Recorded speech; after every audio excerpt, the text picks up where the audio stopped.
Hello fellow book lovers, I am Kaylee and welcome to Blue Geranium Books. So today I'm here to wrap up the second half of December. I didn't read as much as I had hoped in the second half of December, but with the holidays and my husband having vacation, I just didn't read as much as I was anticipating, but I did manage to finish off 5 things. So the first 3 were all related to book blogging and book reviewing, and that is because if you've seen my channel goals, I'm hoping to improve and have quality, consistent content. So the first 2 are by the same author, and that is Book Blogging Hacks and How to Write a Book Review by Sarah S. Davis. These were both, I feel like, good beginner's guides, basically. They didn't go in depth as I had hoped in certain instances, but if you're just kind of looking for some general information when you're starting out, these were solid reads, and they were both available on Kindle Unlimited, which was one of the reasons I picked them up. The third one was The Slippery Art of Book Reviewing by Myra Kalvani.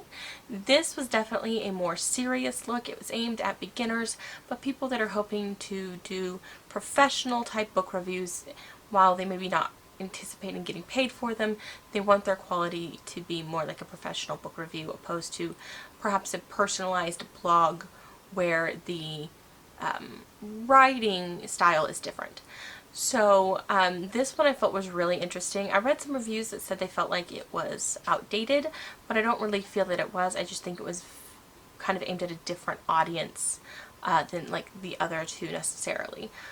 I definitely found all of these to have some interesting advice and maybe prompted some ideas.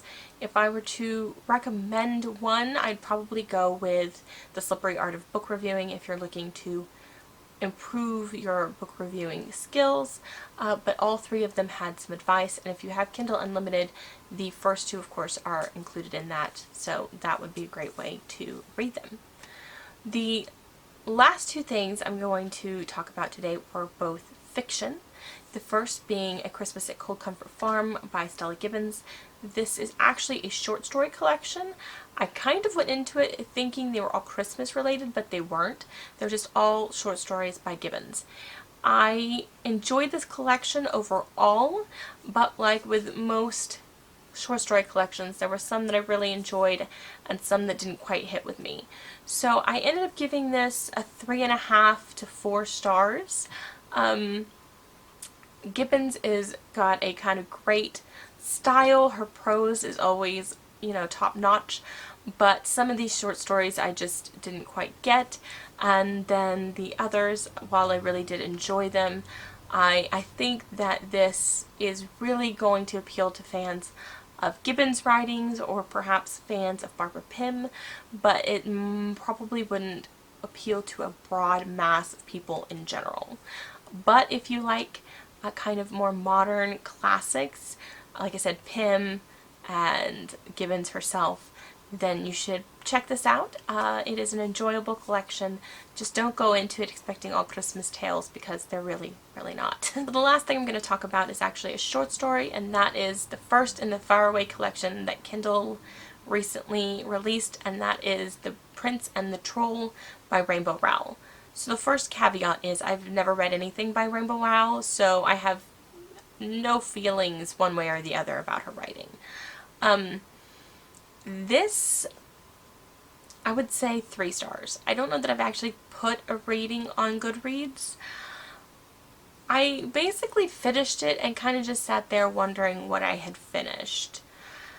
It's about a man who is crossing a bridge and he drops his phone and someone tosses it back up to him, and the story kind of continues from there. So Rowell's reading is very readable. I'll put that out there.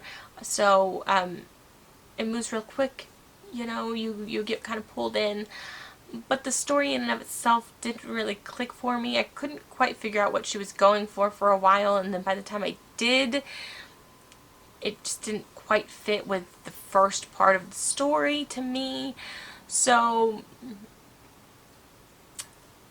like I said, I think 3-ish stars. There were some things I liked about it, Rowell's writing style, but the overall story didn't hit with me. But that's not necessarily a discouragement from other people going and reading it, because especially with short stories, I think that everyone kind of takes different things from them. And I can't really go into any details. That's the real problem with reviewing short stories, is that you can't really go into any details because there's so little to work with before you get into spoiler territory. I did like certain characters, I did like the writing style, but overall I felt that the story was interesting, but not necessarily one that I will revisit anytime soon. This is the first in the Faraway collection, but I don't believe you have to read them in any particular order. They're all written by different authors. I know Ken Liu has one, and I do like all of the things I've read by Ken Liu so far, so I'll probably be checking that out at some point. But yes, let me know if you've read The Prince and the Troll, because I would be interested in other people's opinion of this story, and maybe I missed something. I hope you enjoyed this video. If you did, please give it a like and subscribe to keep up with the content as I'm posting it.